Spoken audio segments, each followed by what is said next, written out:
चलिए, पिछले क्लास में हम लोग पीपीसी के बारे में सीखे थे। पीपीसी मतलब प्रोडक्शन पोस्टिलिटी कर्व। और अगर क्लास छूट गया था तो उसको पहले देख लीजिएगा। तो कल हम लोग जब पिछले क्लास में सीखे थे तो हमारा पीपीसी जो है इस तरीके से डिराइव हुआ था। क्या इसको बोलते हैं? इकोनॉमिक्स का पहला लाइन है जिसे हम लोग बोलते हैं प्रोडक्शन पोस्टिलिटी कर्व। क्या बोलते हैं इसको? प्रोडक्शन पोस्टिलिटी कर्व बोलते थे इसको। कल हम डिराइव किए थे इसको। अब आज हम लोग सीखेंगे कि जो पीपीसी है इसका सबसे पहले कैरेक्टरिस्टिक्स क्या है, क्योंकि एक होमवर्क देंगे आज और आपको पूरा करके लाना है कि पीपीसी क्या है और पीपीसी की विशेषताओं का वर्णन करें। 500 वर्ड में लिखना है, लेकिन जो वर्ड होगा उसमें जो डायग्राम होगा उस डायग्राम को वर्ड में काउंट नहीं होता है। ऐसे डायग्राम बहुत सारा भी बताएंगे अभी क्लासेस में। डायग्राम भरपूर बनाना है, जहाँ जिसका ज़रूरत होगा उसको डायग्राम को देंगे, बिकॉज डायग्राम आपको जो है आंसर राइटिंग को अच्छा बनाएगा। ज़रूरत है तो, अगर मान लीजिए जहाँ ज़रूरत है वहाँ डायग्राम क्यों देंगे? क्लियर है?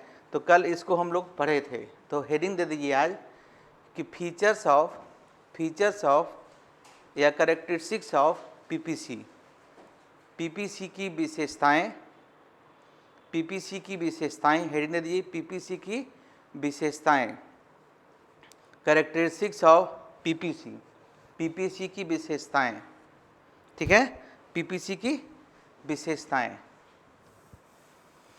तो एकदम आराम से देखिए, जो पहला प्रॉपर्टी है, डायग्राम देखिए। डायग्राम ए है, ए बनाए थे। ये डायग्राम हमारा ऐसा बना था। ए वाई एक्सिस है, ये एक्स एक्सिस है। इधर ए, इसको बी मानते हैं। इधर जो है हम लोग गुड्स एक्स लेते हैं, वाई लेते हैं। इधर हम लोग गुड्स एक्स लेते हैं। तो पीपीसी का जो सबसे पहला प्रॉपर्टी है कि पीपीसी इज डाउनवर्ड स्लोप, है ना। देखो, पीपीसी का स्लोप जो है, ढलान जो है, नीचे की ओर होता है। ए राइट है, ए लेफ्ट है, तो बोलेंगे PPC is downward slope which is left to right, which is left to right, right left. तो पीपीसी जैसे खींच रहे हैं ऐसे खींच रहे हैं, तो PPC downward slope which is left to right. ठीक है ना जी, लिखो PPC is downward slope which is left to right. PPC का स्लोप नीचे की ओर होता है या ढलान नीचे की ओर होता है, जो बाईं से दाईं ओर झुकी हुई होती है, जो बाएं से दाईं ओर झुकी हुई होती है। इंग्लिश में लिख लो, PPC is downward slope which is left to right. PPC is downward slope which is left to right. PPC का स्लोप डाउनवर्ड होता है जो बाएं से दाईं ओर झुकी हुई है। डायग्राम बनाइए। और आज ये पहला क्लास है जिसमें डायग्राम हम लोग बता रहे हैं, इसे पिछले क्लास में शुरू हो गया था। तो आज जाके जो भी क्लासेज में हैं, आप पहले 1-2 पेंसिल, एक स्केल आप खरीद लीजिएगा। ज़्यादा कुछ करना नहीं है, एक रबड़ ले लीजिएगा। डायग्राम जितना भी बनाइएगा एग्जामिनेशन में वो पेंसिल से बनाइएगा। पेंसिल 2 कलर कर लीजिएगा, एक हल्का, जैसे कि ये जो हल्का से बनाइएगा, ये जो लाइनिंग की तरफ कैसे अलग कलर है, तो एग्ज़ाम में कलर का उपयोग वर्जित है। तो पेंसिल के द्वारा अपने आंसर राइटिंग को अच्छा बना सकते हैं। और पेन से, हालांकि कहिएगा हमसे पेन से लिखेंगे, ऐसा नहीं कि पेन से लिखिएगा तो नंबर नहीं मिलेगा, लेकिन पेंसिल से लिखने से आपका आंसर राइटिंग अट्रैक्टिव होगा और गलती होगा तो उसको सुधार सकते हैं। इसलिए पेंसिल का उपयोग करने के लिए कहा जाता है, डायग्राम बनाते हैं तब। ठीक है, तो लिख लिए पहला, PPC downward slope which is left to right. कोई दिक्कत? ठीक है। अब दूसरा, अब नंबर देते जाइएगा। देखो, हम लोग बताए थे, देखो हम लोग ऐसे किए थे, बनाए थे ना कल जी, और बताए थे कि यदि इतना अमाउंट एक्स है और यदि हम जो है मान लिया कि शुरू में इतना हमारा वाई, इतना हमारा एक्स का उत्पादन हो रहा था। अगर हम चाहते हैं कि हम एक्स का उत्पादन बढ़े, तो अगर एक्स को बढ़ाना चाहेंगे तो वाई क्या करना पड़ेगा? कम करना पड़ेगा, कम करना पड़ेगा। ये बढ़ेगा तो कम करना पड़ेगा, यानी प्लस होगा तो माइनस करना पड़ेगा। क्यों करना पड़ेगा? क्योंकि कल हम बताए थे, क्योंकि हमारा रिसोर्सेज क्या है? लिमिटेड है। रिसोर्सेज क्या है? लिमिटेड है। वांट्स क्या है? अनलिमिटेड है। एनीवे, तो रिसोर्सेज लिमिटेड है, टेक्नोलॉजी लिमिटेड है, बताए थे। तो अगर हम x को बढ़ाएंगे तो y क्या करना पड़ेगा? कम करना पड़ेगा, है ना। तो देखिए ये जो दोनों गुड्स है, गुड्स x और गुड्स y, दोनों में रिलेशन कैसा है? नेगेटिव है। कैसा रिलेशन है? y है, x है। इधर हम लोग क्या लेते हैं? गुड्स x, इधर हम लोग क्या लेते हैं? Goods y। तो लिखिए there is an inverse relationship between goods x and goods y। There is an inverse relationship between goods x and goods y. There is an inverse relationship between goods x and goods y. There is an inverse relationship between goods x and goods y, है ना। वस्तु x और वस्तु y में ऋणात्मक संबंध है, उल्टा संबंध है। इनवर्स मतलब उल्टा, एक बढ़ेगा दूसरा घटेगा, सब चीज़ क्लियर है ना। सारा कुछ क्या आपका है? क्लियर दिख रहा है, कोई दिक्कत नहीं है। डायग्राम बनाइए।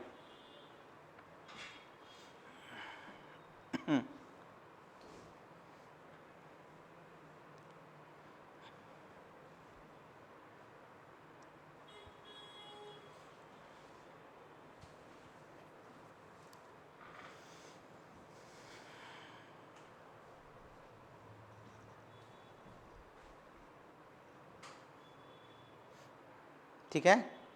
अब तीसरा लिखेंगे कि जो शेप है ना इसका, देखो जब पढ़ते थे, याद करो 9th-10th में पढ़ते होंगे, तो एक ग्राफ फिजिक्स में पढ़ते होंगे ऐसा होता था, एक ग्राफ आपका ऐसा होता था और एक ग्राफ आपका ऐसा होता था।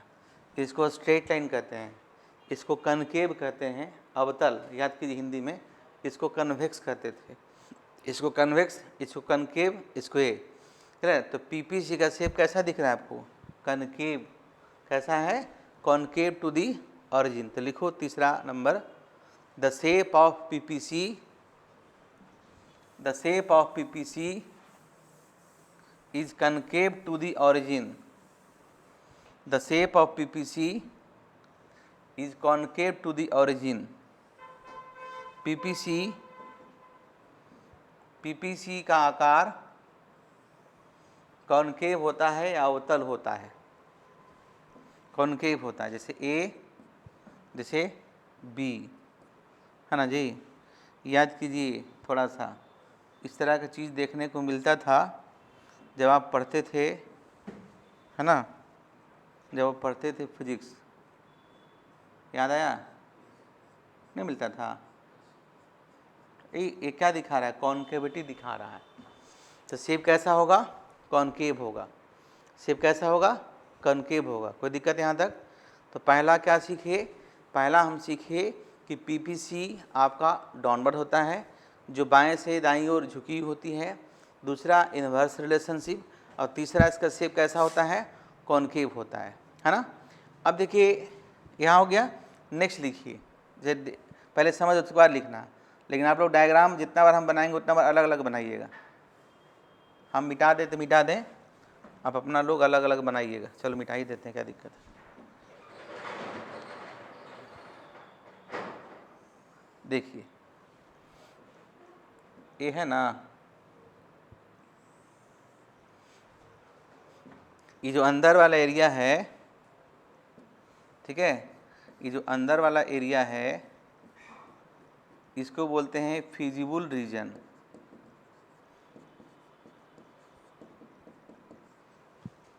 और जो बाहर वाला एरिया है इसको बोलते हैं नॉन फिजिबल। फिजिबल मतलब पॉसिबल होता है ऐसे। तो लिखो नेक्स्ट पॉइंट देखे, the area inside PPC is called feasible region. तब तक डायग्राम बनाइए। The area inside PPC is called feasible region and the area outside PPC is called non-feasible region, is called non-feasible region। लेकिन PPC के अंदर वाले क्षेत्र को feasible region कहा जाता है, फिजिबल क्षेत्र कहा जाता है। PPC के अंदर वाले क्षेत्र को फिजिबल रीजन कहा जाता है और PPC के बाहर वाले क्षेत्र को नॉन फिजिबल रीजन कहा जाता है। ठीक है, कोई दिक्कत? अब देखिए, अपना पॉइंट देते जाइएगा। हम लोग बाबू इस तरह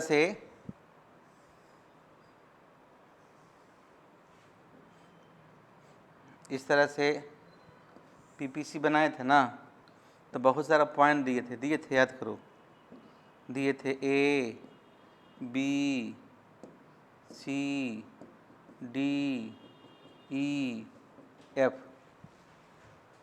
ठीक है, तो देखो यही हमारा एरिया है। हम या तो इस एरिया पर या तो इसके अंदर कहीं भी रह सकते हैं,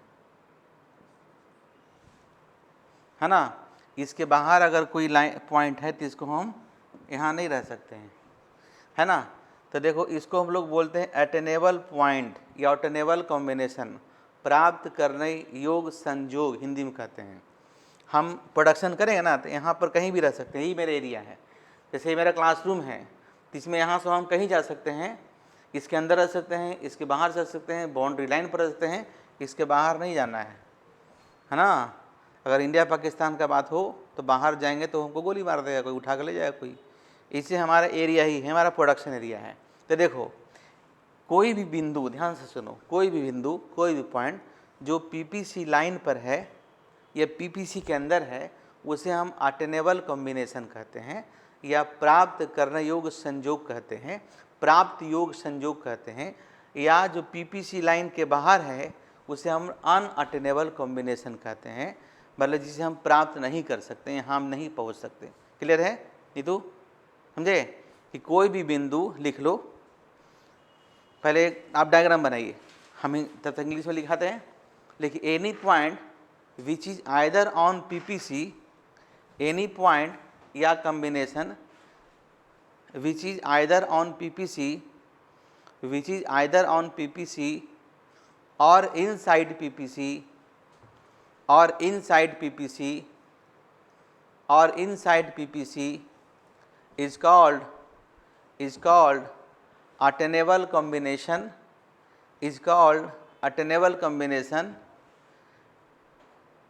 and any points or combination which is outside PPC or beyond PPC, which is outside PPC or beyond PPC is called unattainable combination, is called unattainable combination, है ना। लिखो कोई भी बिंदु जो या तो PPC लाइन पर है या PPC लाइन पर है या PPC के अंदर है या PPC के अंदर है, उसे है ना अटेनेबल कॉम्बिनेशन, बोर्ड पर लिख दिए हैं, उसे है ना attainable combination, attainable combination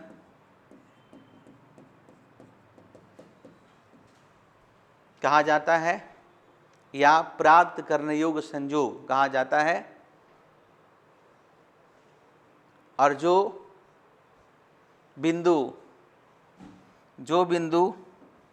PPC line के बाहर है, जो बिंदु PPC लाइन के बाहर है उसे अनअटेनेबल कॉम्बिनेशन कहा जाता है। जैसे देखो ये चित्र बना दिए हैं, जैसे ए बिंदु हो, ले लेते हैं, चाहे ए बिंदु हो, चाहे ए बिंदु हो, चाहे ए वाला हो, चाहे ए हो, चाहे ए हो, चाहे ए हमारा है, कोई भी ये जो बिंदु सब है, ये सब क्या है, ये सब हमारा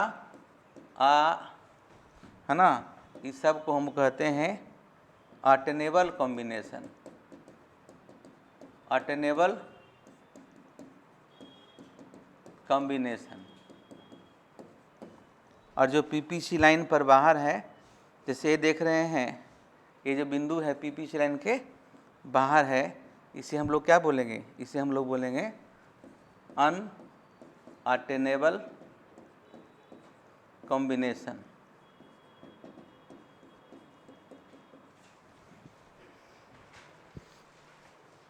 ठीक है, समझ गए? पूरा ऑपरेशन कर रहे हैं डायग्राम, एक डायग्राम डिराइव किए थे उसको पूरा अलग से बता रहे हैं।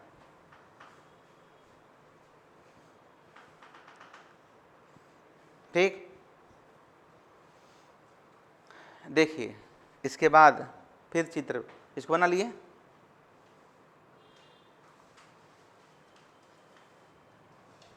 आगे आ जाते हैं। अब देखो ये जो पीपीसी आप देख रहे हैं ना,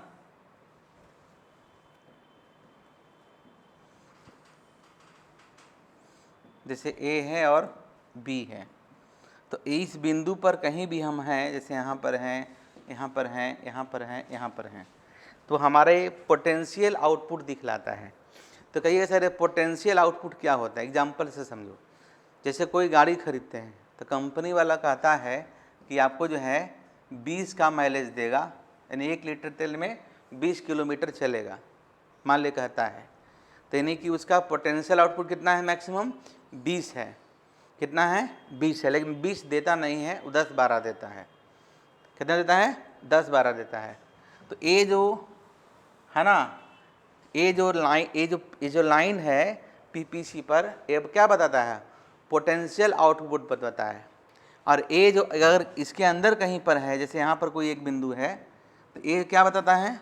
इसको बताता है एक्चुअल आउटपुट। क्या बोलते हैं समझने के लिए? यानी पीपीसी लाइन पर जो कॉम्बिनेशन है वो पोटेंशियल आउटपुट बताता है, और इसके अंदर वाला क्या है? एक्चुअल आउटपुट बताता है। जैसे मान लो यहाँ मिला 12, बोला था कंपनी 12 देंगे, लेकिन हो रहा है इतना, तो इसलिए अंदर वाले को बोलते हैं अंडर इम्प्लॉयमेंट ऑफ रिसोर्सेज, है ना। इम्प्लॉयमेंट का मतलब उपयोग, और अगर यहाँ पर हमें तो हम कहते हैं फुल इम्प्लॉयमेंट ऑफ रिसोर्सेज। सब डायग्राम से समझिए, ठीक है। ये जो लाइन आपको बता रहा है, अगर हम यहाँ पर हैं, कहाँ पर हैं? देखो, अगर यहाँ पर हैं, यहाँ पर हैं, यहाँ पर हैं, या यहाँ पर हैं, तो ये सब क्या बताता है? ये अगर यहाँ पर हैं तो इसको बोलते हैं पोटेंशियल आउटपुट, ठीक है। और अगर हम यहाँ पर रिप्रेजेंट कर रहे हैं तो ये क्या बताता है? एक्चुअली ये बताता है एक्चुअल आउटपुट। कुछ डिफिनेशन का पार्ट जो छूट जाएगा मटेरियल में दिया रहेगा, देख लीजिएगा।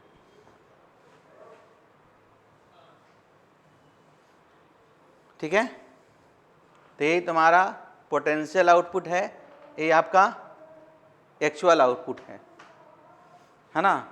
समझ गए?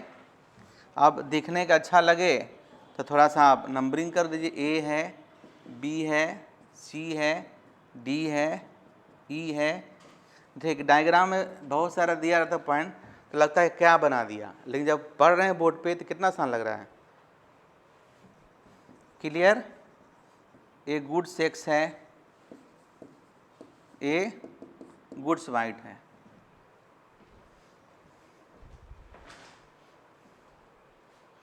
तो लिख लीजिएगा, पीपीसी लाइन पर कोई भी बिंदु, लिख लो जी हिंदी में, पीपीसी लाइन पर कोई भी बिंदु या कोई भी बिंदु पोटेंशियल आउटपुट को दर्शाता है, और पीपीसी के अंदर वाले कोई भी बिंदु या कॉम्बिनेशन एक्चुअल आउटपुट को बतलाता है। हाँ, any combination which is on PPC represent potential output, represents potential output, and any combination which is inside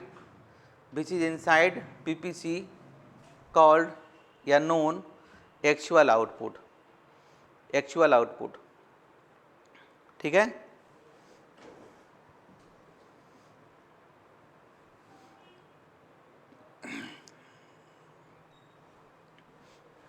कितना पॉइंट हो गया था? 6 हो गया। चलो यहाँ तक हो गया। अब आइए 7 नंबर में। तो 7 नंबर में है, उसको बोलते हैं चेंज इन टेक्नोलॉजी, क्या बोलेंगे, change in technology, change in technology, है ना। तो इसमें 3 होगा, इसलिए ABC करके लिखिए, पहला A लिखिए, उसको लिखिए, लिखो तकनीक में परिवर्तन, लिखिए efficient technology for goods x, efficient technology for goods x. Board पे ध्यान दीजिए, फिर देखो जैसे ये मेरा ओरिजिनल है, A है और B है। अब कह रहा है कि जो X है ना उसके पास अच्छा टेक्नोलॉजी आ गया, लेकिन Y के पास पहले वाला ही टेक्नोलॉजी है, यानी मशीन आ गया, कुछ भी आ गया। तो जिसके पास टेक्नोलॉजी आ गया उसका जो उत्पादन क्षमता क्या होगा, बढ़ जाएगा। मान लो यहाँ तक हो गया और E जहाँ था वहीं पर है, ठीक है, E जहाँ पर है वहीं पर है। तो नया जो PPC बनेगा ऐसा बनेगा, है ना। तो A है राइट, A है लेफ्ट। देखो समझो, ज्योमेट्री में पढ़ते हैं तो अगर दोनों बिंदु चेंज करता है तो इसको बोलते हैं शिफ्टिंग। ये मैथमेटिक्स है, इकोनॉमिक्स भूल जाओ। अब अगर एक बिंदु चेंज करता है तो उसको बोलते हैं रोटेशन। रोटेशन जैसे देखो मेरा पैर, हाँ ऐसे हो रहे हैं, ऐसे हो रहे हैं, क्या है, लेफ्ट राइट रोटेशन। और यहाँ से हम यहाँ आ गए, राइटवर्ड शिफ्टिंग, यहाँ से यहाँ आ गए, है ना। इस तरह से हो गया समझ में। तो दोनों याद रखो, इकोनॉमिक्स में दोनों बिंदु चेंज करेगा तो शिफ्टिंग करेंगे कहेंगे, और एक ही बिंदु चेंज करेगा तो रोटेशन कहेंगे। तो क्या होगा, रोटेशन होगा, ठीक है। तो यहाँ पे लिखा जाता है ऐसे, क्या लिखिएगा, इधर लाइन दे दो, देखो दोनों भाषा में बोल देंगे, व्हेन देयर इज, एक लिख देते हैं, efficient technology for goods x but technology of goods y is as usual, then PPC rotate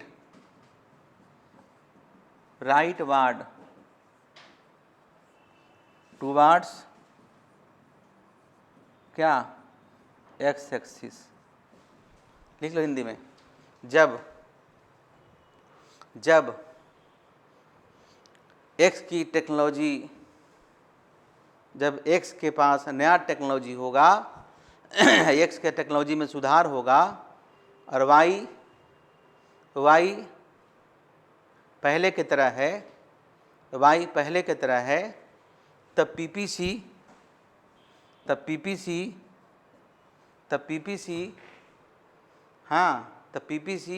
दाईं ओर, देखो जी एक्स एक्सिस, जब पीपीसी देखो ना नहीं तो, जब पीपीसी एक्स एक्सिस की ओर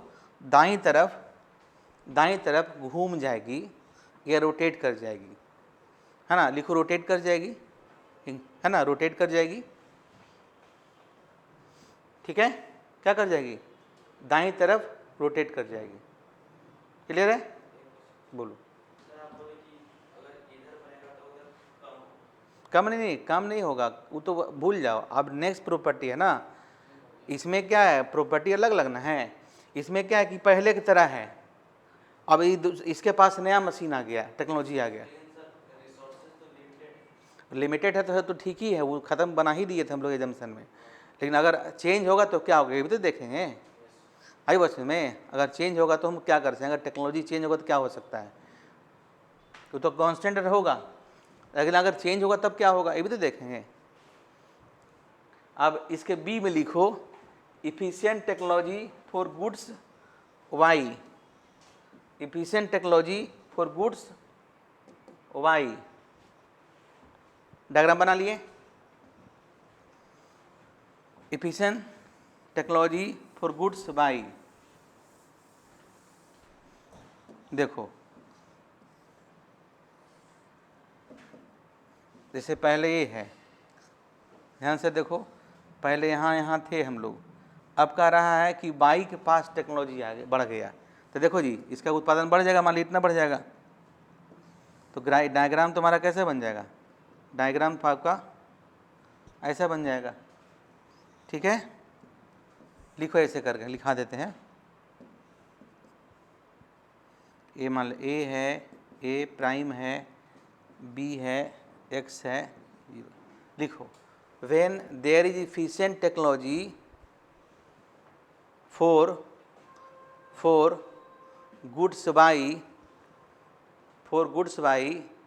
and technology of x is as usual, technology of x is as usual, then PPC rotate, ये भी देखो राइट वर्ड है, PPC rotate rightward towards y axis, वो एक्सिस की तरफ था, then PPC rotate rightward towards y axis, towards y axis, है ना देखो ना, वो एक्सिस की तरफ क्या था, वाई की तरफ था। हाँ लिखो, therefore PPC rotate rightward towards y axis, लिखो हिंदी में, लिखिए जब वाई की तकनीक में सुधार होगा, या वाई प्रोड्यूसर के पास तकनीक में सुधार होगा और एक्स के पास पहले वाला ही तकनीक बना रहे, या पहले वाली तकनीक पर बना रहे, तब PPC है ना, तब PPC दाईं ओर या वाई एक्सिस की ओर दाईं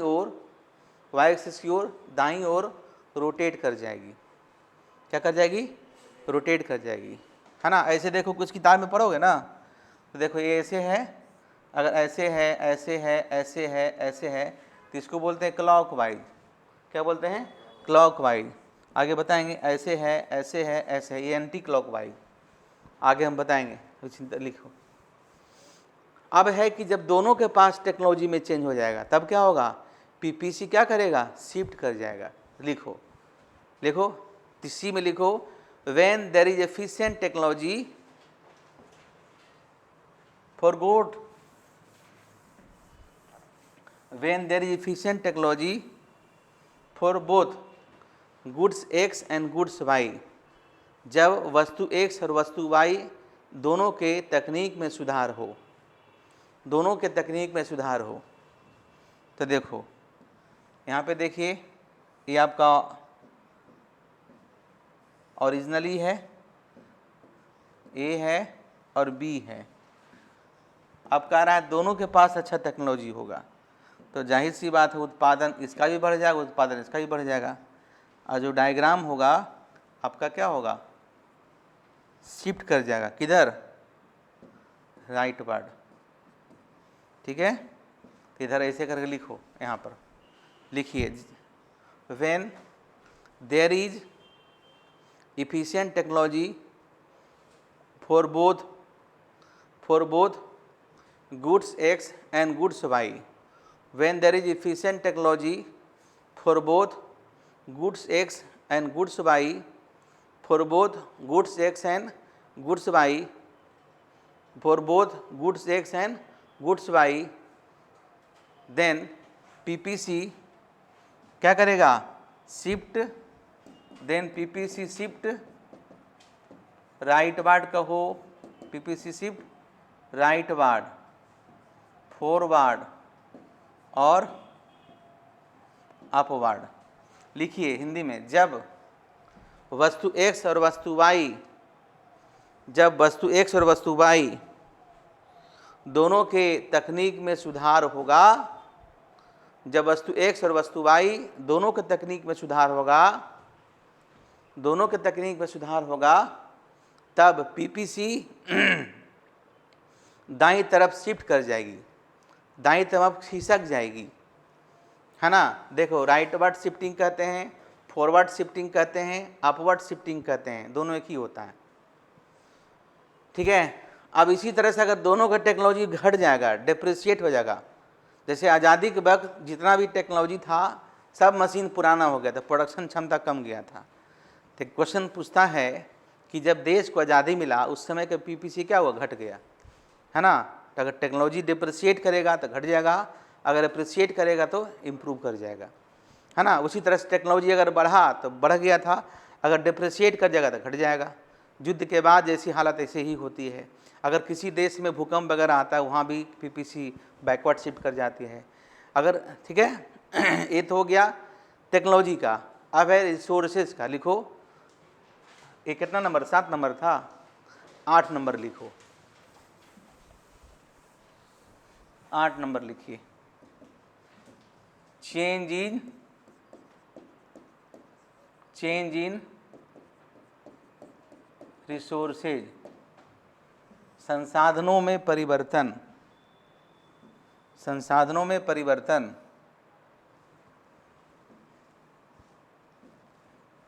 देखो बोर्ड पर देखिए, यदि ये आपका पीपीसी है, ओरिजिनल पीपीसी है, ए और बी, एक्स है, वाई है, क्लियर है।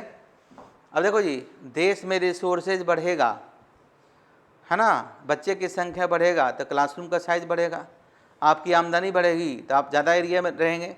तो उसी तरह से देश का आमदनी बढ़ती है, देश की आमदनी बढ़ना मतलब देश की जीडीपी बढ़ती है। तो किसी भी देश का जीडीपी बढ़ता है तो उसे इकोनॉमिक ग्रोथ कहते हैं, या किसी भी देश का रियल जीडीपी बढ़ता है उसे इकोनॉमिक ग्रोथ कहते हैं। अभी आप लोगों को जीडीपी पता नहीं होगा, लेकिन जब हम जीडीपी पढ़ेंगे तब आपको बताया जाएगा। अभी तो आप जीडीपी से सुनिए, जीडीपी क्या होता है बेसिकली बता दें। एक देश में एक वित्तीय वर्ष में, इंडिया का वित्तीय वर्ष है 1 अप्रैल टू 31 मार्च के अंदर जितना सामान और सेवा का उत्पादन होता है उसका जो मनी वैल्यू होता है उसको हम लोग जीडीपी कहते हैं। क्या बोलते हैं? अगर इकोनॉमी ग्रो कर रहा है, अगर देश में रिसोर्सेज बढ़ रहा है, रिसोर्सेज कहते हैं लैंड, लेबर, कैपिटल, एंटरप्रेन्योर, अगर ये सारे बढ़ रहे हैं तो देश का पीपीसी किधर शिफ्ट करेगा? राइटवर्ड शिफ्ट कर जाएगा। लिखो, when resources in the economy increases, A में लिखो, ए में लिखो, when resources in the economy increases PPC shift rightward, PPC shift rightward, है ना, पीपीसी शिफ्ट राइटवर्ड। लिखिए, जब अर्थव्यवस्था में संसाधनों में वृद्धि होगी, जब अर्थव्यवस्था में संसाधनों में वृद्धि होगी तो पीपीसी है ना, तो पीपीसी क्या करेगा? राइटवर्ड शिफ्ट कर जाएगा। तो पीपीसी क्या करेगा? राइटवर्ड शिफ्ट कर जाएगा। समझ गए? लिख लीजिएगा सब में अपना, कल कॉपी लाइएगा तो चेक करेंगे आप लोग कैसे लिखे हैं। गुड्स वाई है, गुड्स है ना।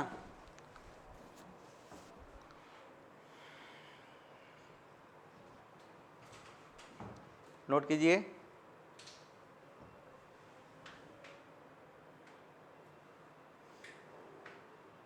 आगे चलते हैं।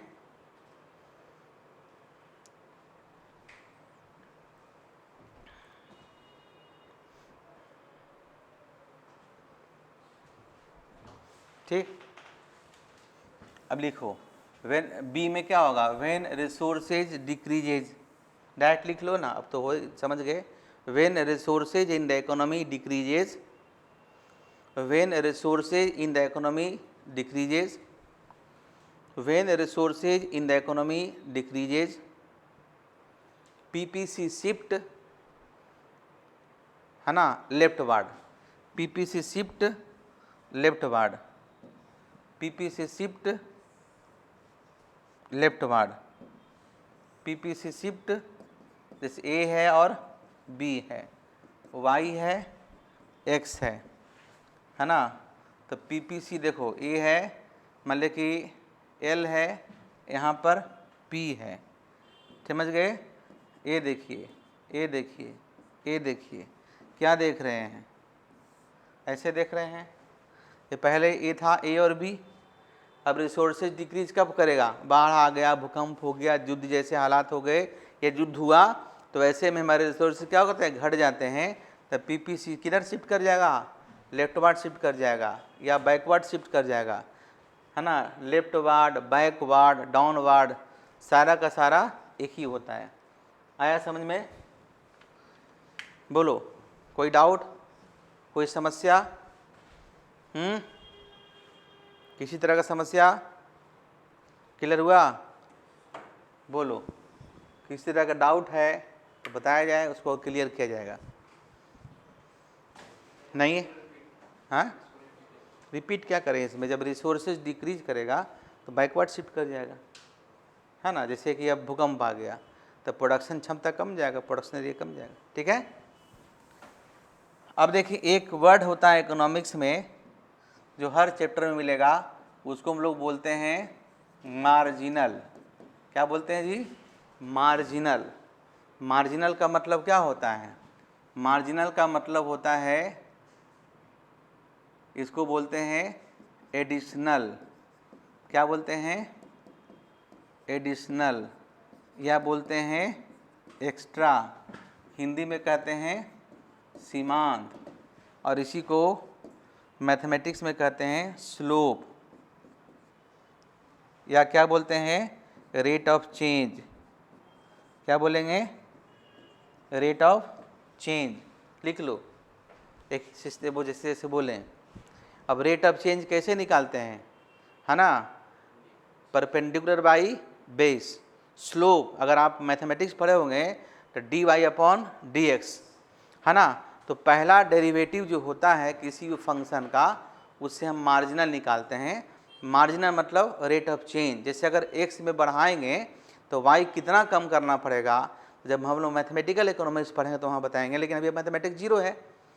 क्लियर है? फिर भी अगर हम याद रखेंगे कि जो अगर आप मैथमेटिक्स पढ़ें ठीक है, नहीं तो फिर थोड़ा सा पढ़ाया जाएगा, थोड़ा सा हल्का सा यूज है।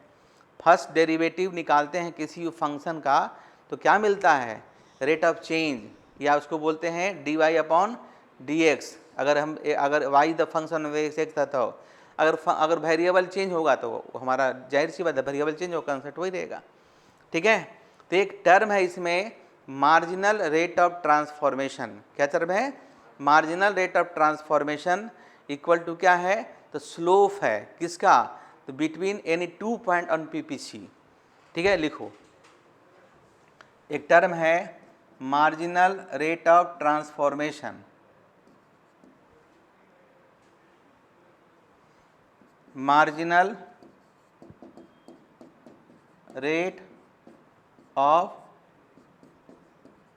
ट्रांसफॉर्मेशन,